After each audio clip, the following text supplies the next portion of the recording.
All right, I'm going to get started just because I know that our time goes very fast when we're talking, and sometimes some people have things to share outside of what I have written down on the scope, so I want to allow obviously time for that because some of us work in Excel all the time, some of us hardly work in Excel, some of us work in Excel a little bit, so we're going to kind of touch on all that. I'm hoping that you walk away today with a couple things. Obviously, some of the things you see you probably already know, and some of the things might be brand new to you. Some of the processes we look at today, I don't expect you to be able to memorize, right? Because there are multiple steps. So some of these things we can revisit on our own. But obviously, because Excel is such a widely used tool, all of this stuff is Google friendly.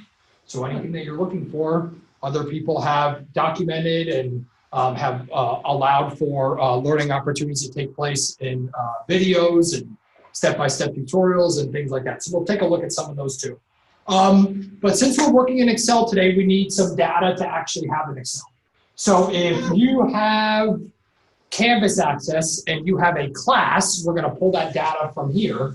If you do not have Canvas access and you do not have a class, the only thing you need to do is open a browser and type in sample Excel data.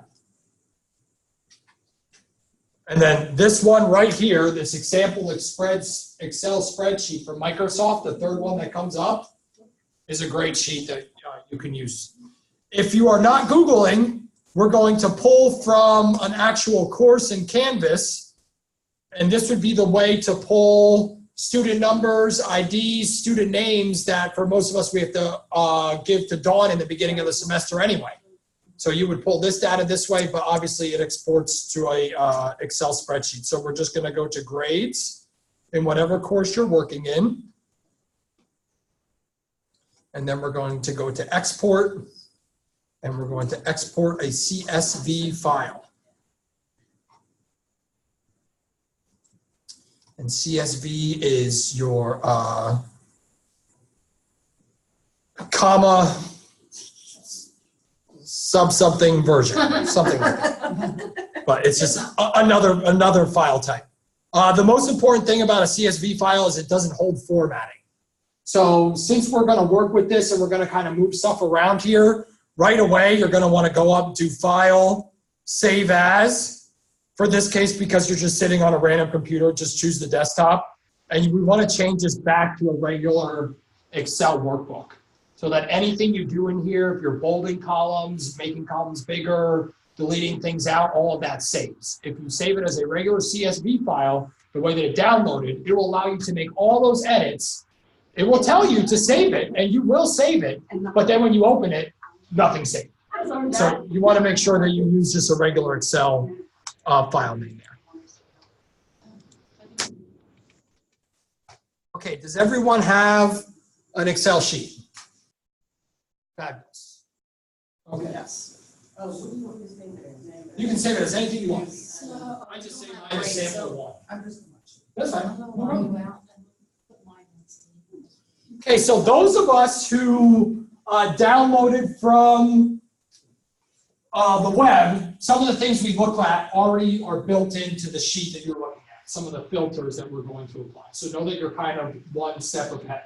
But we're going to look at how to create those outside of the data that's already in front of you. Okay, so let's first take a look at what we have here for this class. We have a lot of information, first of all, that we don't need. So if I were at the beginning of the semester and giving this to Dawn, I know I probably only need the student's name and their ID. So I can get rid of all this other stuff by obviously, which everyone hopefully knows, highlighting the columns and hitting delete. Okay, and that gives us back to our 4 columns. Now I can't see everything here. So I can come over and do my A and slide it across till I get everything. Or I can just put my cursor at the end of A and double click and it will automatically go to the longest length. Okay, same thing with your username. Go to your D, double click, automatically go to the longest length. So don't spend your time formatting your bars. Easy enough so far here. Okay, fabulous. if you already have one of the sheets from the Google search, ask you to just go all the way to the end and create a column. If you just have these 5 columns, you're fine. Now, just a quick tip. If you are here in your top 1A, if you hit Shift on your keyboard and use your arrows, it will take you all the way to the right, left, top, and bottom.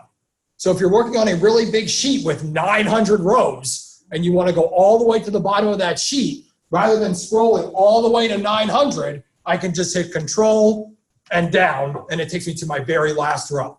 Or Control and up takes me to my very top row. Or left takes me to 1A, or bottom takes me to 1Z. Okay, so works, Control, whichever arrows you need to use. Kind of jumps you all over, kind of think about it in a box sense. So it takes you to your 4 quadrants on each end.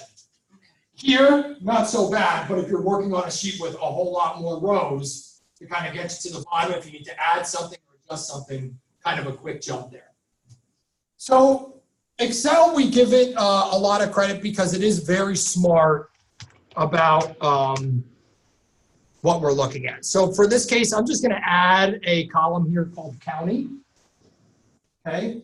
And I'm just going to start typing as if I'm trying to classify my students in a different county in Pennsylvania. So I'm going to say Lehigh, and I'm going to say Monroe, and I'm going to say, oh, I did Lehigh again, so it sees me, so I'm just hitting enter. I'm saying Monroe again, it sees me, I'm just hitting enter. Okay, so I'm not double typing all over. Now, obviously, a lot of this is provided to you. Some of you make sheets and give them to other people to complete, or you're making a template and someone is going off of what you're working with. So we don't want Monroe to be spelled wrong, or we don't want Lehigh to be spelled wrong, or if we're going to Susquehanna or Schuylkill or something like that, some words that might not be as easily spelled. We can always take that information, and I'm just over on the right-hand side here, Monroe, and of course I need to spell it right the first time.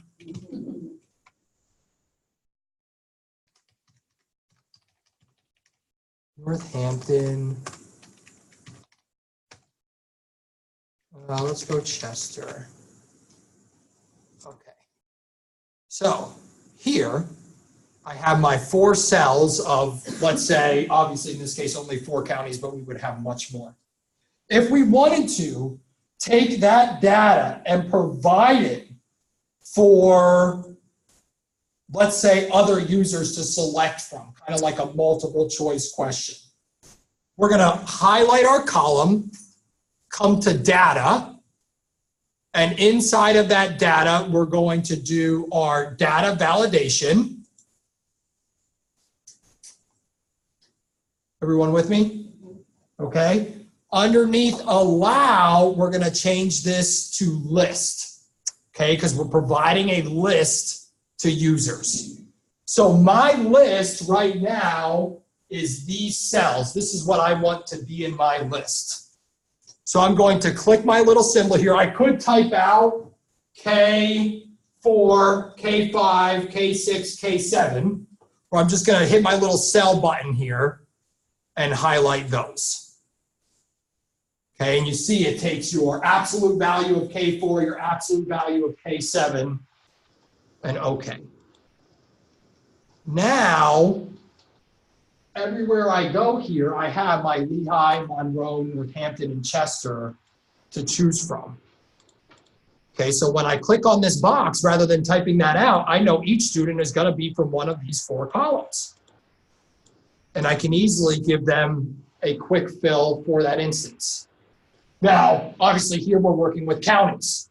If you have multiple sections for, say, a course, you could put your section letters in there. If you're working with multiple users from different classes, you can put the class levels in there.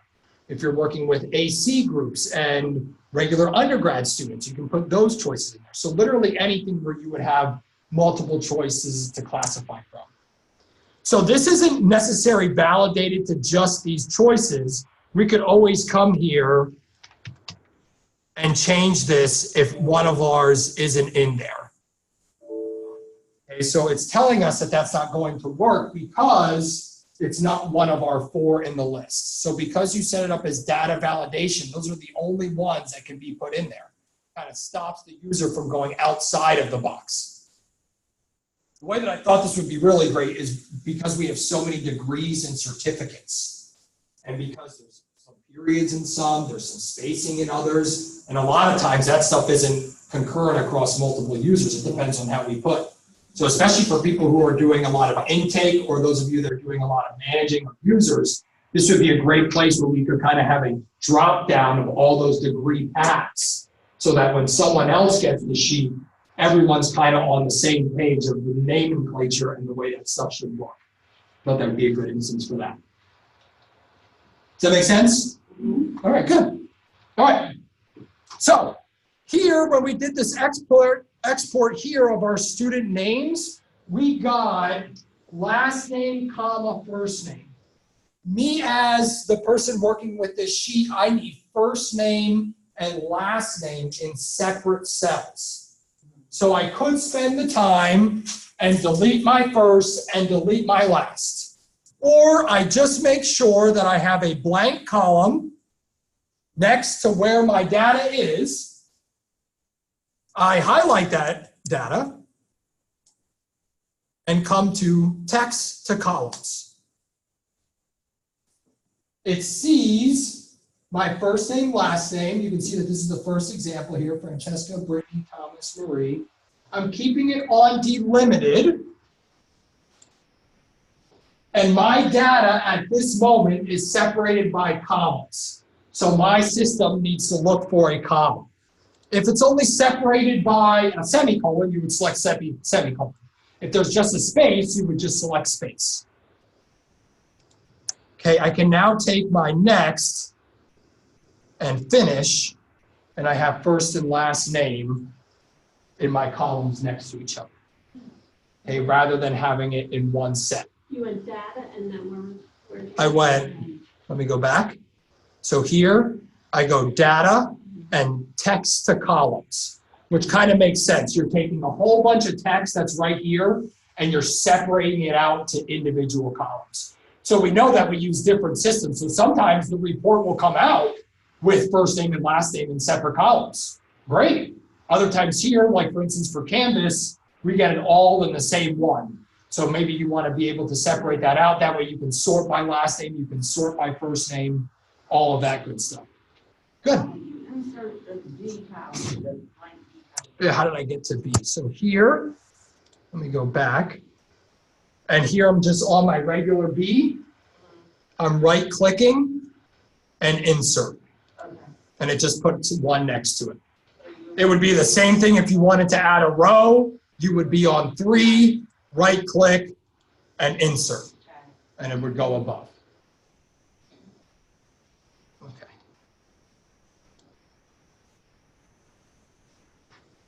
Okay. Great data at the moment. I am working to only see what is going on with my students in Lehigh County. Okay. Very easy to do in this case because I only have 2 and my sheet's pretty small. But if I highlight my E column where my counties are and just hit the filter button up top, it will create a filter for that particular column. You'll see that after I hit filter, I got a little arrow next to my county. When I click that little arrow, it's showing me everything inside of that column. If I only want Lehigh, I only check the Lehigh box and hit OK. Now I only get my Lehigh data. So again, if we're working with programs and we have a list of everyone, I only want my PhD students. As long as I have a filter on my degree column, I can hit my arrow, hit PhD, and get all of that in one subset. Same thing for your sections in your classes. If you just want to look at your students in section A, as long as you have that delineated in one of the columns, you can go through and filter that data. Those of you working on the spreadsheet, you can see you have a lot of things you can filter there, right? You have the different countries you can filter by, you have the different names you can filter by, you have the dates you can filter by. So a whole bunch of things you can kind of jump around to do there.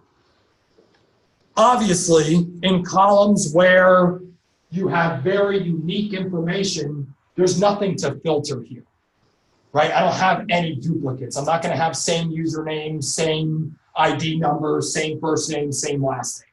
So there's no reason to have filters on columns like this. But if I was looking for, let's say,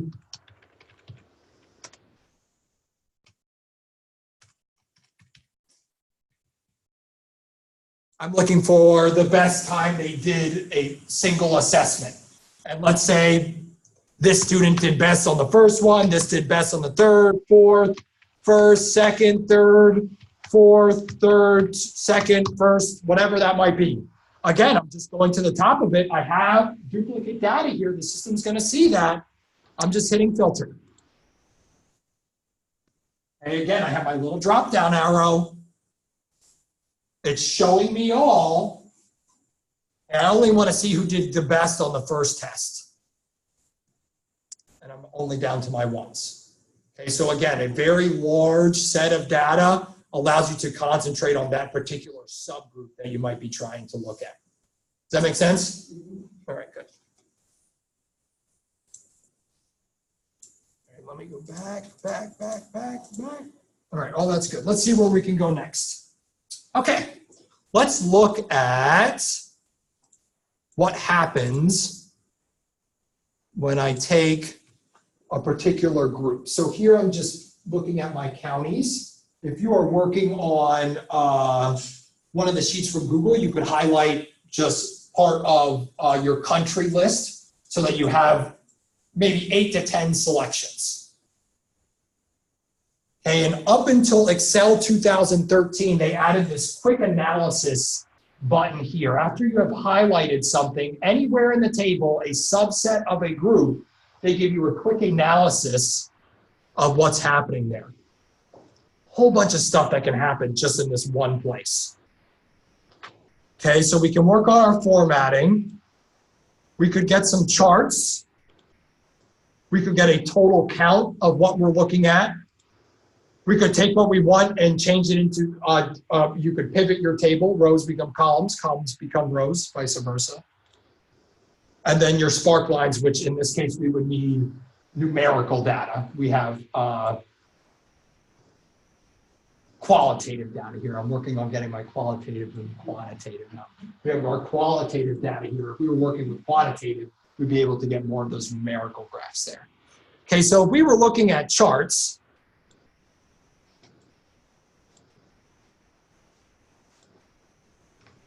some of this, I think we just need some more output here because look, it's taking all of our Lehigh Northampton, or maybe that's because let me see if I can remove this.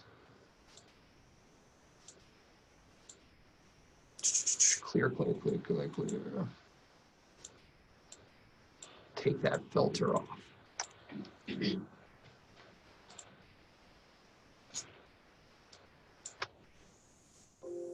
No, you don't want me to do that.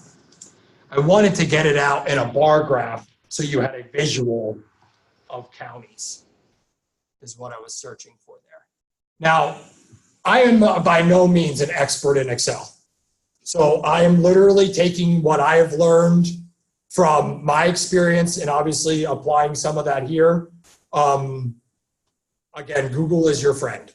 So as you're working in this, as you're looking for different ways to kind of tips and tricks to kind of make your way across, removing formatting, all of that kind of stuff is stuff you kind of got to work with sometimes, especially on the much bigger sheets. Here's my data validation. I think I can do my clear here, but it's not letting me do that. Source, list. There we go. Let's see if that does me better there.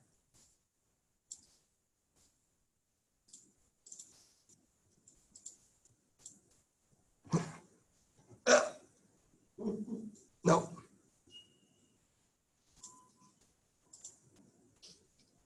I was doing so much better on your sheet when all that data was already built on it rather than taking the one from Canvas.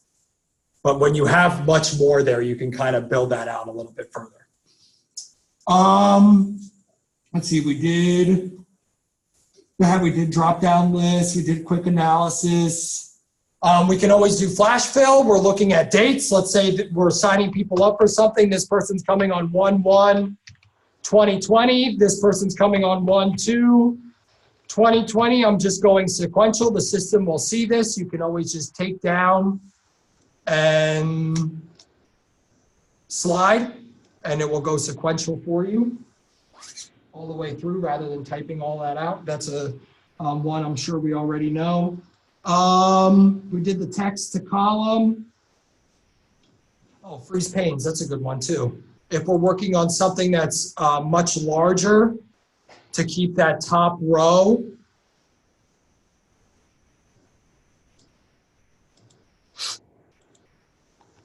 Here's your freeze panes tab. So if I were scrolling through this sheet and say I went down to 75 rows of data, I'm able to take that top column and have it kind of float above it. So I'm just freezing top row. So that way, no matter how far I scroll, see, my top row is still up here. Oh, yeah, that is good. Because you forget, especially when I'm working the scholarship sheet that I sent to Dr. Patterson, and we have so many entries on there, and you get lost as to what the person's actually answering. Yeah. So yeah, freezing that top row is a big help. That's a game changer. Yeah. Some quick keyboard shortcuts. Control, Shift, semicolon, puts the time in your Excel sheet. Control, Shift, semicolon, puts the time in your Excel sheet. Just Control, semicolon, drops the date. Okay, so if I were doing signatures or someone has submitted something, I need to make a calculation, I need to make record of the fact that that form was turned in or that thing was submitted to me. You can obviously always go up here to your insert and do your time and date in here somewhere. Slicer, timeline, symbols, text. It used to be in here. No, I guess not.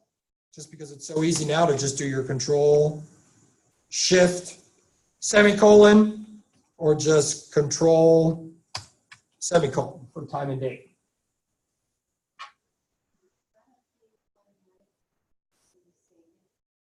No, this is timestamp to now. So it's not a running time. So it's not gonna show the current time when you go in. It's taking a snapshot of the time when you hit those buttons. No, I get that. I thought there was something in Excel where, like, I go in and open a document, when I save it, it updates the date on it of when you last saved it. Well, when you are saving anything in your Microsoft kind of suite, if I do save here. Here's your one that you just saved, but this gives you the versions. Is that what you mean? No, just so that, you know, when you're working, when you're sharing a document, Yeah. you can, well, they can see from that too, but you know how you put at the bottom where it's saved Oh, okay. and all that, you know, you put where It's like a last user kind of thing. I don't know of that one. That's one we'll have to look at. What I did find really awesome that I never noticed in this is, look at among these numbers. If you look in the bottom right-hand corner, it's giving you the calculation of these numbers in the Excel pane. So look, I have highlighted 1, 2, 3, 1, 2, 3, 4, 3, whatever numbers you have highlighted. For those of you working on a sheet, you can highlight some of the prices, but it gives you the average and the sum in the bottom corner of the sheet without even doing the calculations. So just kind of like a quick view rather than putting in the formulas there. I thought that was pretty cool. there is a ridiculous amount of items that we can put in this kind of function box. Okay, obviously, we know what sum is. You're adding up numbers. You find the average of something, an if statement, a max, a min. Notice that these are most recently used. So if I'm working, say, more for our personal use or more on financial items, you have things that you can use for budgets and calculations for interest payments, things like that. I'm not going to spend a whole lot of time on that, but know that there's a lot of functions inside of there to do that. Your formulas are always sleeping kind of behind the scenes. So if I were to say that I want my M column here to equal this pluses, pluses, pluses, pluses, pluses, pluses, pluses, and I get 13, really in this box is the number 13, but it's taking what's added in these cells right here. Now, if you were to move this around, obviously that changes the value in the cells. So what you can do is, first of all, you can always take these signs, and when you put number signs in between the row and the column, that changes it to an absolute value, meaning no matter what's in this box, it's always going to take the calculation of that box. Okay, so no matter where the data moves, you're still going to be kind of on that home base. Or if you want the kind of behind the scenes of what's happening after something's moved, you can always come up to your data and where is my remove? Oh, I thought there was a quick shortcut in there. I have the long way, but I don't want the long way. Let's see, the long way is, control. I don't know the proper name for that. Above your tab key, the squiggly hyphen.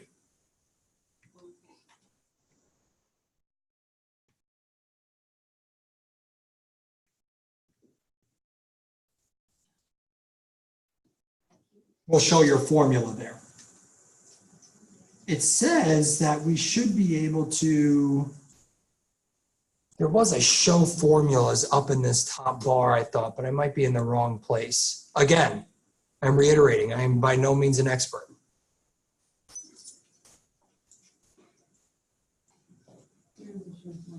Yeah, where are you at? It's in under formulas, click on the auto sum and then go all the way over top, go all the way over to the right.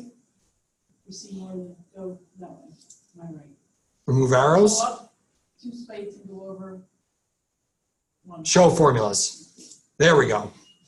That's my quick. Nice. Right, left, right, I know, left. you're right, my left. That's good. That's good. It shows that it's probably your right, but it's your left on the screen. Yeah, for sure.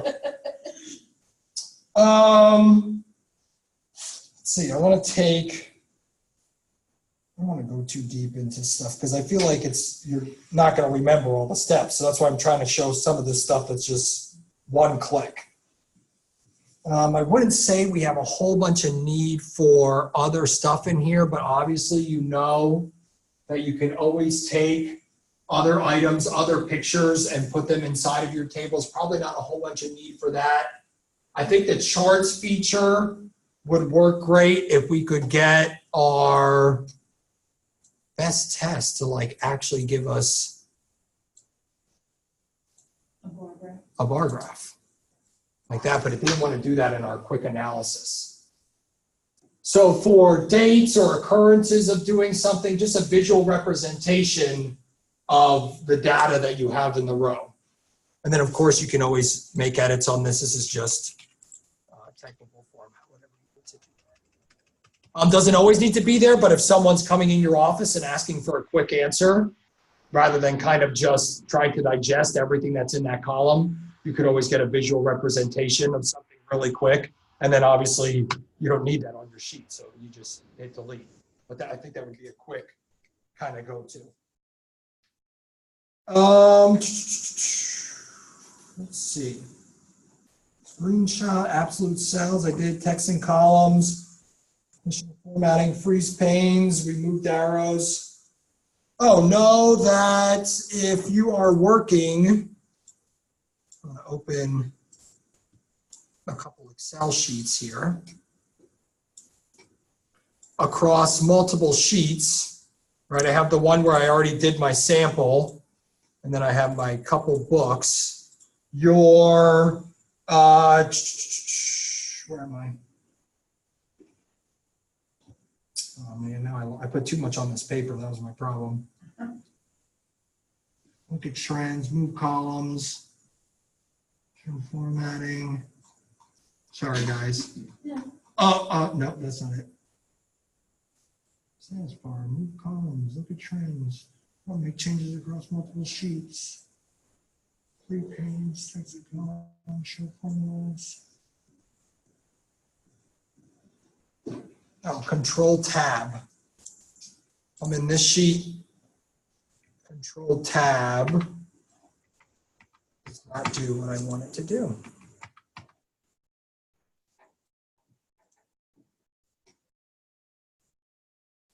Let's see if I need to have.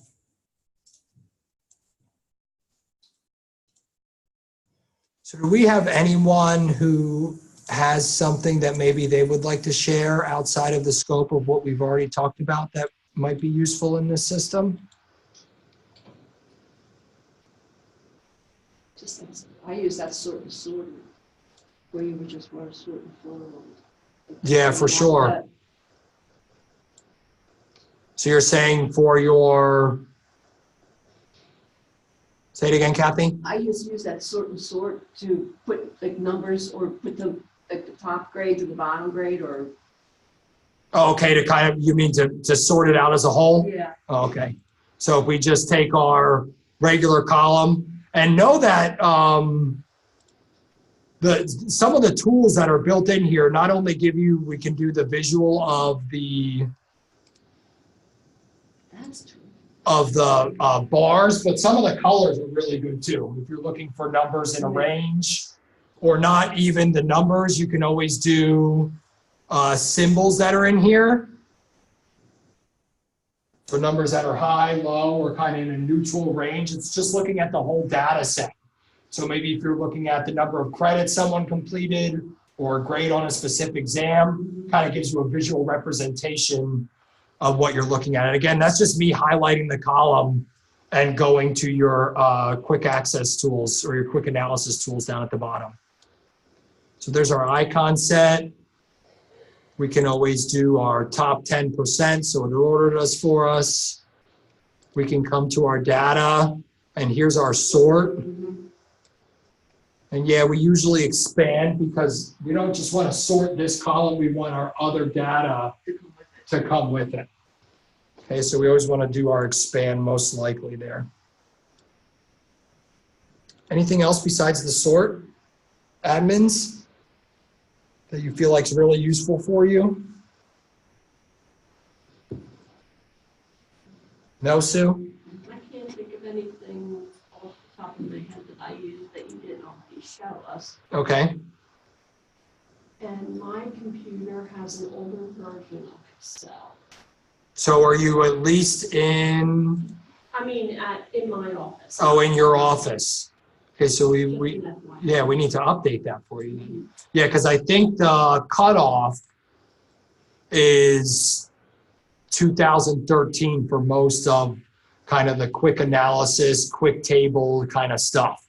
So if you, I think there are some 09s around. So maybe if you're on the 09. Yeah, I definitely don't have, when you highlight it and you go to the bottom right corner, I don't have that. Oh, okay, don't have the quick analysis there. Yeah, okay, so we need to update Office for sure. I think your new computer this year though. Oh, okay. So maybe we'll look at the, yeah, we can see because we'll get an updated version on there.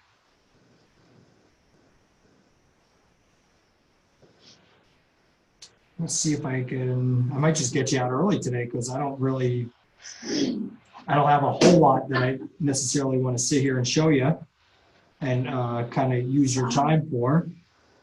But I hope that you saw some things that you can use. The other thing is when you talk about printing the panels, you can also take those top bands and make it your print area, so it prints on every page.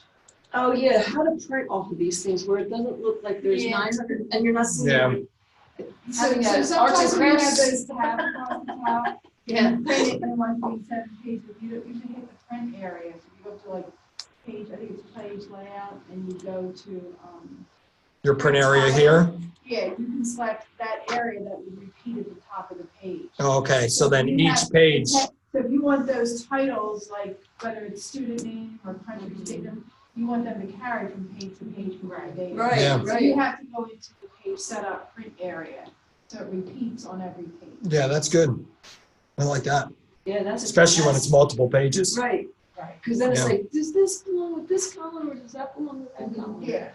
Yeah, and you're right. And I think, Kathy, for you, the printing thing in Excel is just guess and check. Like you literally, first of all, take your margins and move them to the narrowest thing. There's no reason to have 3/4 of a margin on an Excel spreadsheet. And you So move it to the most narrow. And ideally, I don't know why the default is not to print the grid lines, because then you just get a paper full of numbers Yeah. and it's very hard for the eye to see across without the lines. So print with your grid lines, you can print your headings so you have at the top of the page. And then when you do the print, you can kind of see what you're getting. But obviously you can always come in here and change from, I always go to landscape really, for Yeah. the most part.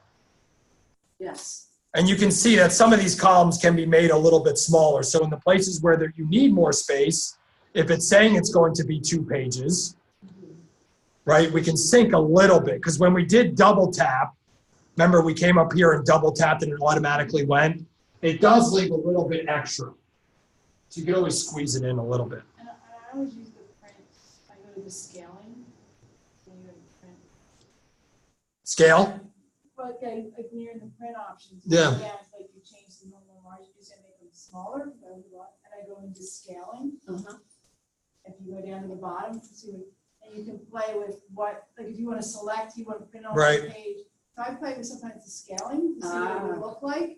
That's a good idea. You know, do I want to fit it all on one page, or do I want to fit it? So you can sometimes change it if you're like, that, you know, sometimes you can Yeah. get something tiny. Yeah, there's your fit page to one sheet. Yes, so you can do some things like that. But you'll see the only reason I did that is because remember I went all the way down to 56 and did X's. Right. So if I didn't have it there, my page to one sheet would cut off here at 29. Right, so sometimes I'll do print select area, and then I'll go into scaling and then blow it up. Like, do you know what I mean? Yeah. So you just select it first before you go into print. Just highlight what you want to print, and then go into scaling. Go back out. and- Yeah, that's good. So I do that sometimes. So just highlighted all that data. Yeah, Right. And then, So not, then not from the arrow, from actually. from the actual column. From the cell. Yeah. Then I go into print selection, and then I go into scaling to make it look the way I want it to print. And That's, you go that's a into great print, tip, Marie. and then you go down and print select, print active sheets, so go back, pick selection. So I And then only go get that. into- So you can go into the scaling, see if it fits on one column, you can make it fit on one page. Sometimes that fixes it, and sometimes that gives you a better. Yeah, better visual. And it depends how your data is set up. Yeah. But I use that a lot. Yeah, that's a good idea. For me. Yeah.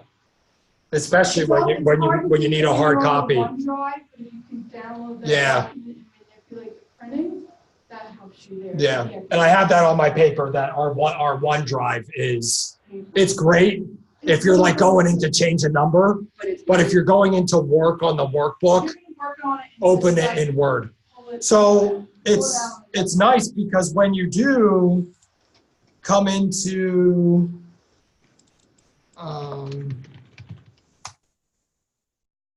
OneDrive, and this is with anything in your Office 365. I don't know why I wouldn't be signed in here. You got right or Hi-oh.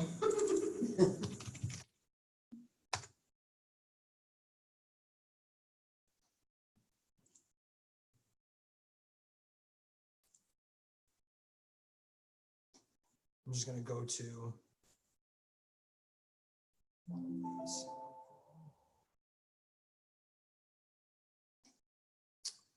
Okay, so when I'm in, right, here's the online version, I'm in a browser. I'm not open in regular Excel. If I do open in desktop app, that takes you to Excel. And because you opened it from, I really wish this just saw you rather than having to authenticate again.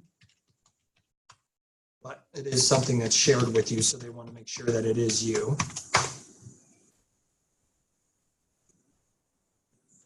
So now I'm open in regular Excel, no longer in a browser window. I'm going to edit.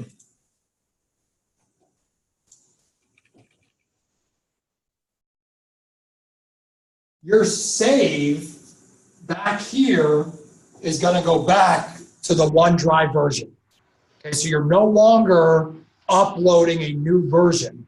You took it from the cloud. It knows it's from the cloud. I save here. Exit. Come back. So it works like Dropbox. Yes. Yeah. Ah. There's my JKL, right? And now I'm back in the browser. So you can do your limited functionality here, but you can always open in the desktop version and then don't spend the time. You could always say re-upload and it'll say, oh, something with that already exists. Would you like to replace it? Well, yes, because I'm putting up the newer version. Or just right from the actual version up top, just hit your save. Just as long as you took it from OneDrive originally. I used to be afraid to do that. Yeah. It ends up someplace. I just always double check. Yeah. Yeah. So like there, even though I made changes, I go out, go back into the online version and make sure what I did was there. Got it. Yeah. Nice.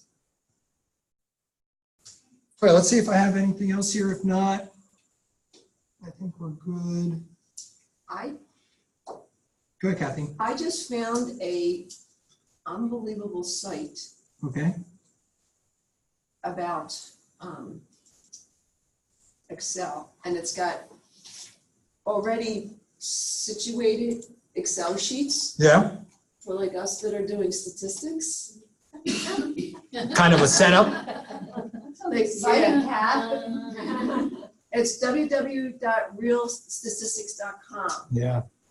So, and he has, like, you can download like reliability, ANOVAs. So, All that great SPSS stuff. yeah. Because like, if you have data in, like, if you're using Qualtrics, everything's in Excel. Yeah. So at least this would show you how to trip your way through doing it just from that. Yeah. Excel If you had to sheet. do Once it you through get there. down, Yeah, right. for sure. Because that's what I was like, that's what I was thinking. I'm like, how the heck do you get, I mean, I know there's a way to move the Excel sheet in this SPSS, but that just sounds painful. Yeah. I know that this stuff is all over. You know what I mean? I mean, you're literally just Googling and this stuff comes up. Right. Like, I'm liking this. Cool. All right, I hope you got something. I got a lot. No This is problem. great. So I just found an Excel sheet for doing reliability. Cool. That's what I mean, like, he's got all these free, so it's. He's stealing your data.